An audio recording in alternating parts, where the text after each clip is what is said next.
Hi all, ఎలా ఉన్నారు? Welcome to blooming mom videos. ఈరోజు రెసిపీ ఏంటంటే సమ్మర్ స్పెషల్ వడియాలు.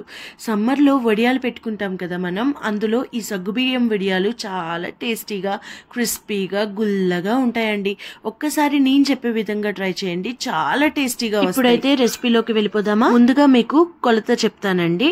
ఒక గ్లాసు సగ్గుబియ్యానికి 8 గ్లాసు వాటర్ పడుతుంది. అంటే నానబెట్టేటప్పుడు 3 గ్లాసులు, స్టవ్ మీద పెట్టేటప్పుడు 5 గ్లాసులు అనమాట. నేనైతే ఇప్పుడు 2 గ్లాసులు సగ్గుబియ్యం తీసుకున్నానండి. 2 గ్లాసులకి 16 గ్లాసులు వాటర్ పడుతుంది. ఫస్ట్ అయితే సగ్గుబియ్యం తీసుకొని అది కొంచెం బరగ్గా మిక్సీ చేసుకొని పక్కన పెట్టుకోవాలి. గ్లాసుకి 3 గ్లాసులు నీళ్లు చొప్పున 6 గ్లాసులు నీళ్లు వేసి రాత్రంతా నానబెట్టుకోవాలి. చూసారా, రాత్రంతా నానితే సగ్గుబియ్యం ఎంత సాఫ్ట్ గా అవుతుందో ఇలా ఉండాలి. ఇప్పుడు ఒక మిక్సీ జార్ తీసుకొని మీ టేస్ట్ కి సరిపడా పచ్చిమిర్చి, జీలకర్ర, నువ్వులు వేసి కచ్చా పచ్చాగా గ్రైండ్ చేసుకోవాలి. ఇప్పుడైతే యాక్చువల్ ప్రాసెస్ స్టార్ట్ అవుతుంది. ఫస్ట్ అయితే స్టవ్ వెలిగించుకొని అడుగు మందంగా ఉన్న గిన్నె పెట్టుకోవాలి.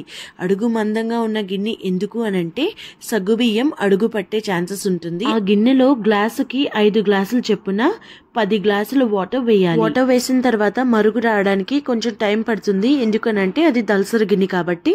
మరుగు వచ్చిన తర్వాత మీ టేస్ట్ కి సరిపడా సాల్ట్ వేసుకోవాలి. సాల్ట్ వేసాక మరి కొంచెం మరుగు వచ్చిన తర్వాత ముందుగా నానబెట్టి ఉంచుకున్న సగ్గుబియ్యం వాటర్ తో సహా మెల్లగా వేసుకోండి. ఒకేసారి వేస్తే కొంచెం మీద పడి కాలే ఛాన్సెస్ ఉంటాయి.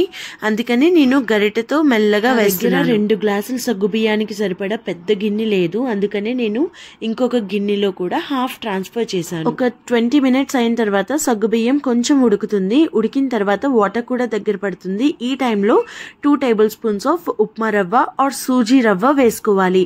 అది వేసుకున్న తర్వాత ఉండలు లేకుండా బాగా మిక్స్ చేయాలి. ఉండలుగా ఉంటే వడియాలు అంత మంచిగా రావు అని గుర్తుపెట్టుకోండి. ఉప్మా రవ్వ వేసిన తర్వాత ఈ మిశ్రమం ఒక 15 మినిట్స్ ఉడకాలి. 15 మినిట్స్ ఉడికిన తర్వాత ట్రాన్స్పరెంట్ గా అవుతుంది.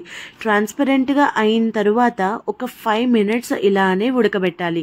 అలా ఉడకబెట్టడం వల్ల వడియాలు పగుళ్ళు రాకుండా చాలా నీట్ గా, క్లీన్ గా, ట్రాన్స్పరెంట్ గా వస్తాయి. ఇప్పుడు స్టవ్ ఆఫ్ చేసుకొని ముందుగా మిక్సీ చేసి పెట్టుకున్న మిరపకాయ, జీలకర్ర, నువ్వుల మిక్చర్ ని బాగా ఉండలు లేకుండా ఇందులో వేసి కలిపి మూత పెట్టుకొని గోరువెచ్చగా అయిన తర్వాత వడియాలు పెట్టేసుకోవడమే.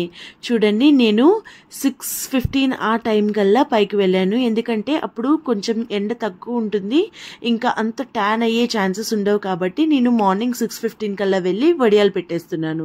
అదంతా పూర్తయ్యేసరికి నాకు టైం 7:40 అలా అయ్యింది. ఆ టైంకి ఎండ కూడా వచ్చేసింది. ఎండలో ఒక రోజు బాగా ఎండిన తర్వాత అది రిమూవ్ చేసేసి ప్లేట్లో పెట్టుకొని మేడ పైన పెట్టుకుంటే వడియాలు చాలా బాగా ఎండుతాయి నెక్స్ట్ డే. వడియాల అవుట్పుట్ ఏంటో నేను ఆల్రెడీ ఒక షార్ట్ లో అప్లోడ్ చేశాను, మీరు ఒక్కసారి చెక్అవుట్ చేసేయండి. ఇంతేనండి, వడియాలు పెట్టడం ఏమీ అంత బ్రహ్మ విద్య ఏం కాదు, అది చాలా ఈజీగా చేసేయచ్చు.